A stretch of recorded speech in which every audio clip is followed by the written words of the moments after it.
Tiwaawan jour gàmm parce que dafa am doom 25 27 mu gàmm 27 septembre mu ñëwaat fekk boobu génn nañ Mbour gàmm gi ñu génn Mbour ñu xaw a yàgg ci mu ñëw fekk ma foofu ne ma Moussa nee na koy tuddee doom yi quoi ma ne ko non mënuguma ku may tuddee doom yi parce que jotuguma sax waa Gàlle parce que boobu aw ma ticket pour woote comprendre léegi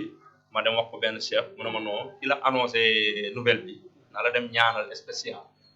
après ci laa ko wax moom ñu ànd dem spécial bi ne mu ñaanal ma spécial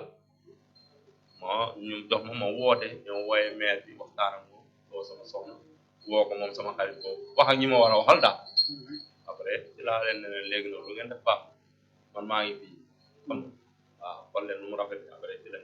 booy dëgg yàlla def ci loo xamante ni tamit xëy na su ma fi nekkoon sax mënumaa def lu ko ëpp waaw parce que dinaa ma nekk biir vraiment ñi ngi ma doon taxaw pas parce que ñi ngi ma doon taxaw sama xarit bi mu ma doon taxaw sama waa kër ñi ngi ma doon taxaw ak samay mbokk vraiment parce que xam nañ ne man cause bu noble laa dugg sax ma fenuma rayuma ne agressé def ma dara dañ maa doon jàpp kon ñoom da nga leen a bàyyi woon tamit soit tur bi ñoom ñoo ko non tur yi man maa ko jël non tur yi li ma bëggoon sax xëy na doo xëccoog sa waaj bi ma waxee sama yaay ne ma noonu comme ci gàmmu la jóg Seydina Mohamed moom waaw man ko effectivement loolu baax beneen tur bi moom man ak moom sax ñoo bokk xalaat waaw mu tombé ñun ñaar après maa ne leen def après ñu def noonu ngeen ko defee noonu lañ ko defee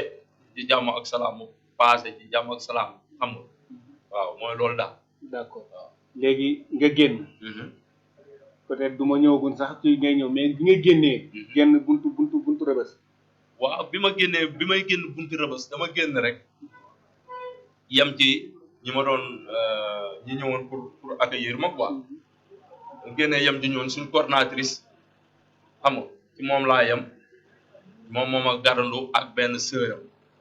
xam nga vraiment yooyu ko jooyu métti affaire yooyu après am na ay chaîne internet yu ma xalal seen bi ko moo wax ba après xam nga ñu toog di xaaraat beneen détenu boo xam ne ñoo bokk village yow ak ñoom waaw d'accord ñu xaar kooku ba 18 heures bàyyiwuñ ko après man ci laa ñibbi sama kër quoi nga ñëw fii Yëmbal direct ma ñëw Yëmbal direct